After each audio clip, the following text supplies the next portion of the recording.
Profesora Patricia, a continuación presentaremos la clase número 13, la cual habla sobre las cadenas tróficas e interacciones de los seres vivos.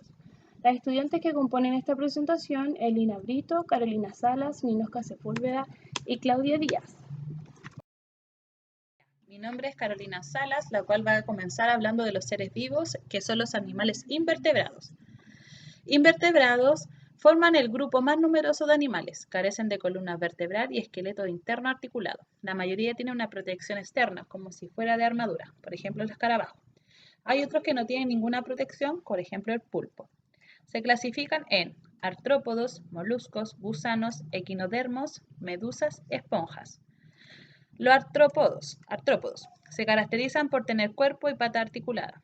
El grupo más importante es insectos, arácnidos, crustáceos y mariápodos. Insectos. Tienen cabeza, tórax y abdomen.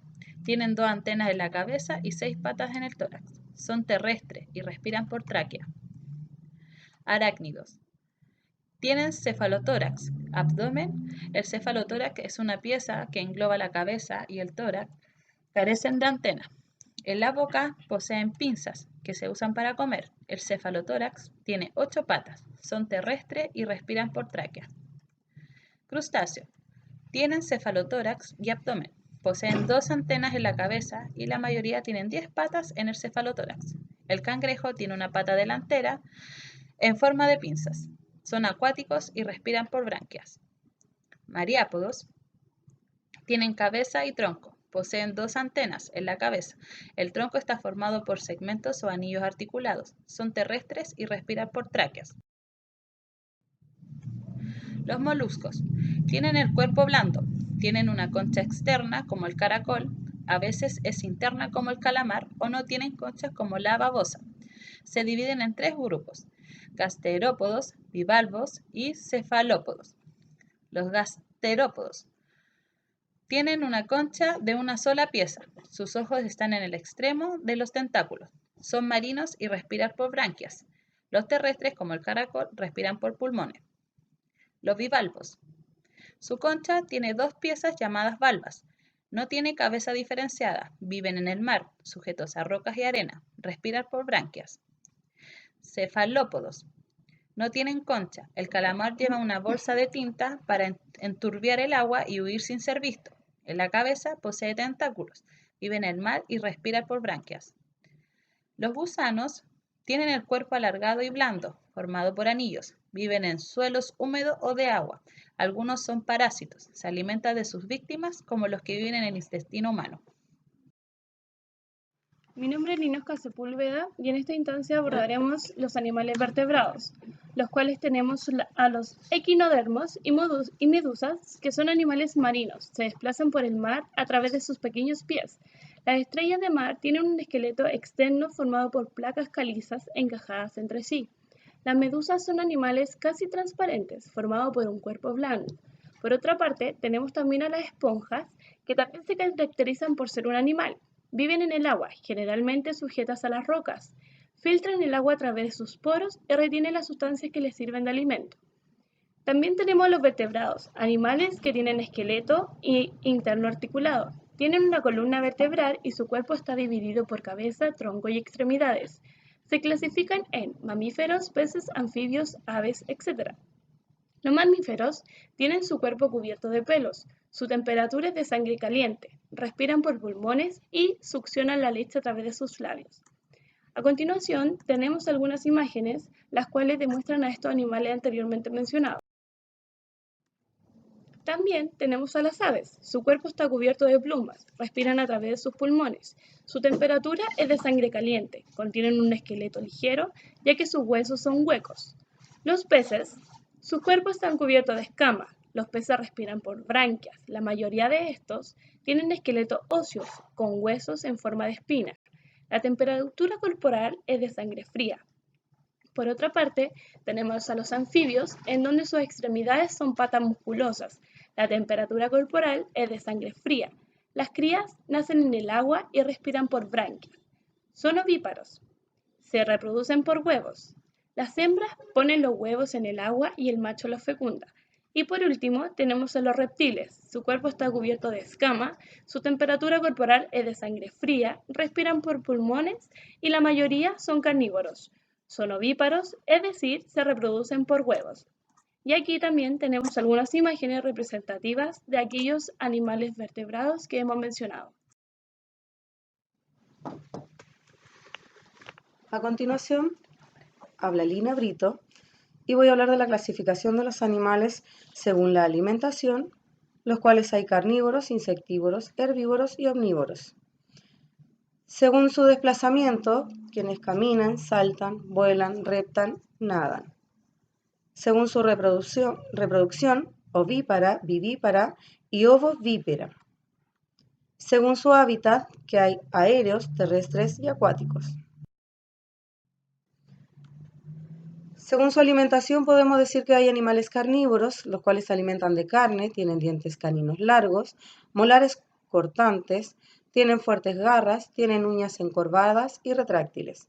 Los animales herbívoros comen hierba y fruta, sus patas están adaptadas para las carreras, cortan la hierba con los dientes incisivos, tragan sin mascar, devuelven la comida del estómago para volver a mascar, se les llama rumiantes.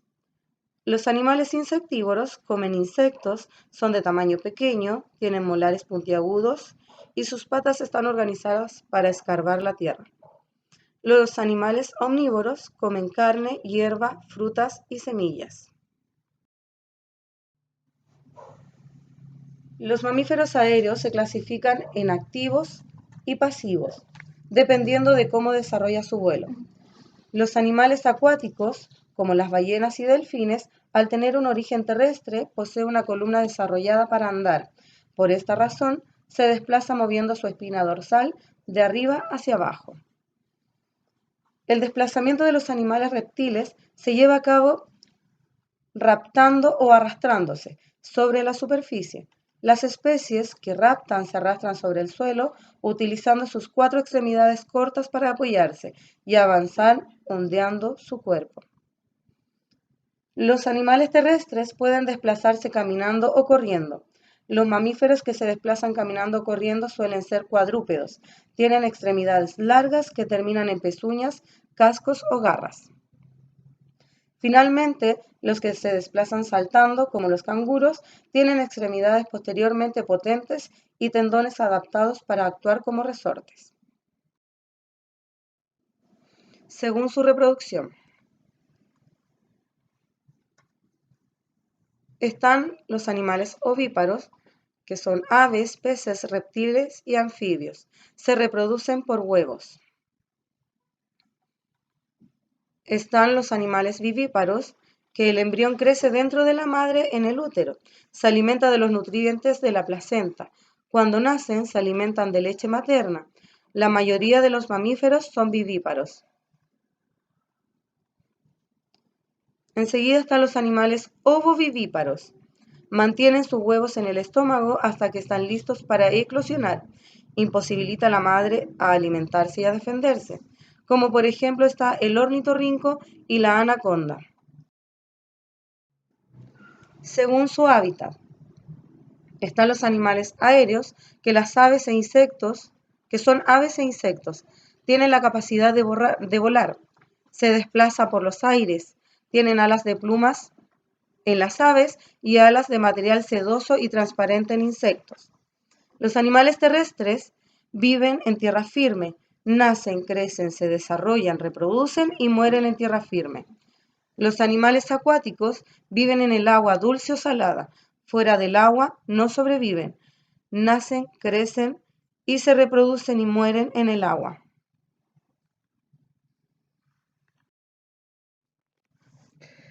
Mi nombre es Claudia Díaz y yo les voy a hablar sobre la cadena alimenticia.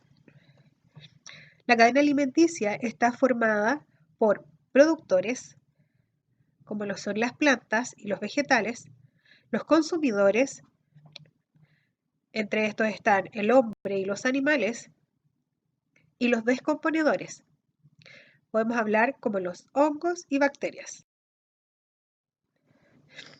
Un ejemplo de la cadena alimenticia es este que se muestra a continuación.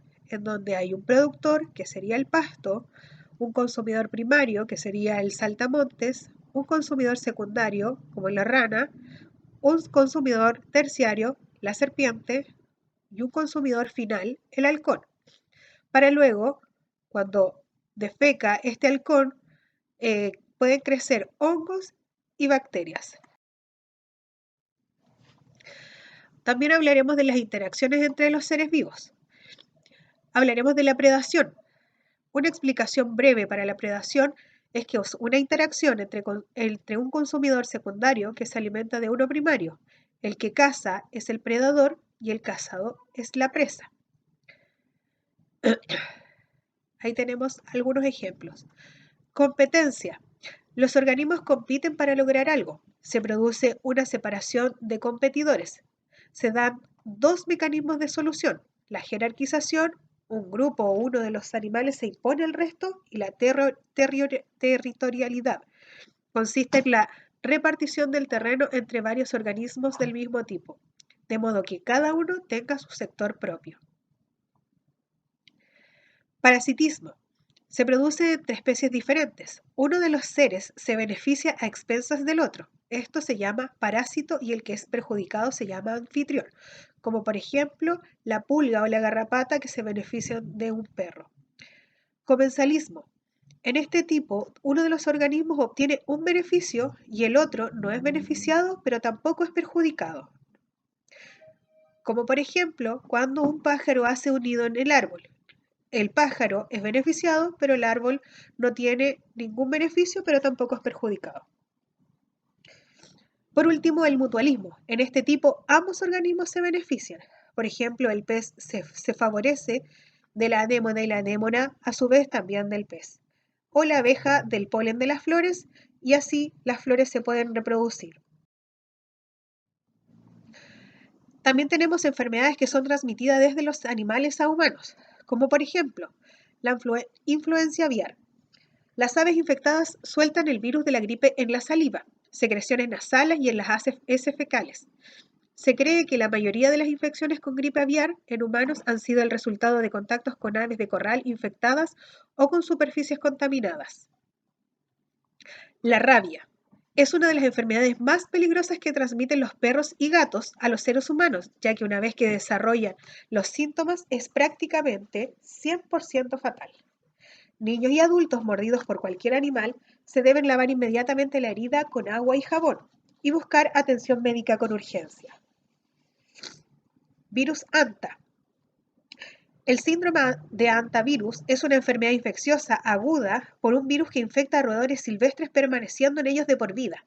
La transmisión al ser humano es a través de la vía respiratoria, por la inhalación de aerosoles con partículas virales que elimina alrededor en sus deposiciones, orinas y saliva. Otras enfermedades transmitidas de los animales a humanos son la salmonela. Esta es producida por una bacteria que vive en la cloaca de la gallina, el lugar de donde sale el huevo, o en los ovarios del ave. Puede infectar la cáscara, pero no el interior del huevo. La toxoplasmosis es causada por un parásito que vive en el intestino de los gatos. Por lo general se transmite a través de comidas contaminadas o se adquiere al tomar contacto con las heces de los gatos. Hidatidosis. Cuando el perro infectado elimina su materia fecal, salen con ella miles de huevos del parásito que contaminan el agua, el pasto, la tierra, las verduras y hasta quedan adheridos en el pelo del mismo perro. Cuando las ovejas comen los huevos con el pasto o el agua en sus órganos, pulmones, hígado, etc., se forman quistes.